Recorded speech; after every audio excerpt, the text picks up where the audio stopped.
Talking live stream is on, and I want to talk about why I think videos that are fun and a little bit more authentic can sometimes be a little ranty, not too curated, even though TikTok and I would say now maybe YouTube Reels look more organic. There's a reason I think people have gone from Instagram influencer to TikTok sensation. So if you don't use TikTok, the same could apply to, Instagram Reels. There's a reason there's this transition. There's always going to be a new technology that comes along, and I think it's good, in my mind, to learn all the new technologies, because I love to be technologically forward. In fact, I'm thinking right now I want to upgrade to the iPhone 14. I want to learn the new technologies at all times. Like, even if I decide not to use certain ones, I kind of want to be apprised of what they are, and I don't want to be like, oh my gosh, I can't use that and I can't make that transition. But I think there's a reason that we're having like a transition from the Instagram influencer to the TikTok sensation.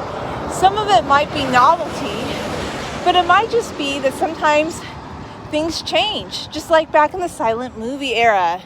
I think I would liken the Instagram influencer transition to the TikTok sensation similar to the transition from the silent movie era to the talking movies, because not all the talking movies had silent movie actors like that did well. Now, Clara Bow, she made the transition, but a lot of the silent movie actors did not make the transition. And there's another reason things you're seeing on Instagram don't always translate well to Instagram Reels or to TikTok. It's because they had a certain style. Like, there was a thing about Instagram influencers that was a little too curated. It's not like, I love the beauty of nature and the beauty of photography and the aesthetic, but I'm going to be honest with you, the most relaxing type of video, the most enjoyable kind of video for me, because I had to deep dive into this and think about it, are things that are a little bit more have a little bit of a rant to them, have a little bit more authenticity. Even if it's edited, they're just not so curated. And I think that's why TikTok took off, because you had just regular people that started posting TikToks and nobody knew who they were. And yes, they do curate it to a certain degree. Like, there is editing involved, don't get me wrong. But I think the way that they edit it is just more organic. Does that make any sense? They talk about thoughts, and like TikTok, you see a lot of different people and you hear people share their opinions, and sometimes it's not perfect, and sometimes they're annoyed by things. I mean, I don't like gossipy stuff. Like, I don't like that TikTok, but I don't know. I appreciate content where people share a range of opinions, and it's just not one thing. Like, to me, this is how I relax, is by learning something, having a conversation and learning new things. And I think that's why TikTok's exploding. That's why TikTok's taking off. And it's not always translating well on where Instagrammers try to do it on TikTok, because honestly, that's not what their content was about. Their content was just very curated.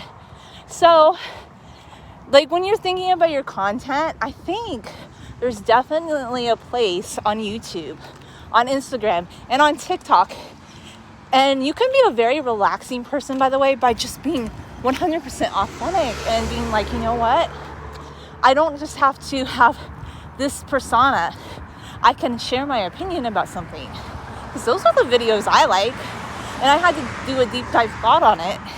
And I think a lot of people do like videos like that, because there is a market for them. And there are videos like that. I know sometimes there are videos that are just more ASMR-y, very low key. And sometimes I will do a low key type of ASMR video. But going forward, I'm going to be a little ranty. I'm going to be a little how-to. I'm going to be everything that I am. That's what makes my content. And yeah, I want to keep learning new technologies, But I think that's the reason, that's my viewpoint on how I interpret like the transition.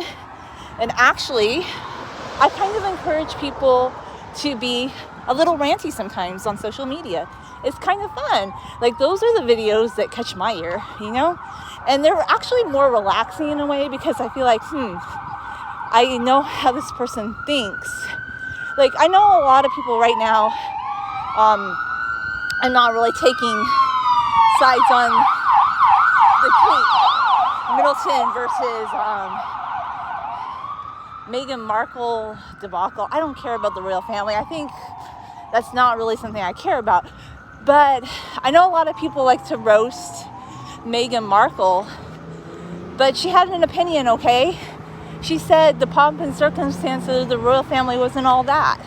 And I don't know why people have been roasting her for her opinion. Like, I've been thinking about this recently, because Sarah Ferguson did a lot of the same stuff. She was doing interviews. Sarah Ferguson did it harder than Meghan Markle did. She did more scantily. I guess people don't remember because they weren't around in the 90s. She did it harder. And there's a lot of things about the royal family that were kind of weird and just strange. And maybe some people didn't want to be in the limelight like that.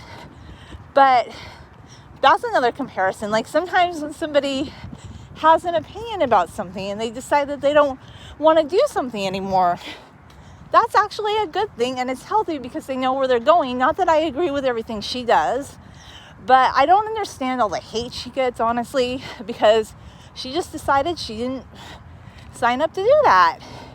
And it's the same with like a lot of people that have decided, you know, they want to do like TikTok shorts or just videos that have more of an edge to them. Good for them. It makes your content like so much more rich and valuable than if you're just like, I don't know, holding back. So be you, be authentic, and be a little ranty. Thanks for watching.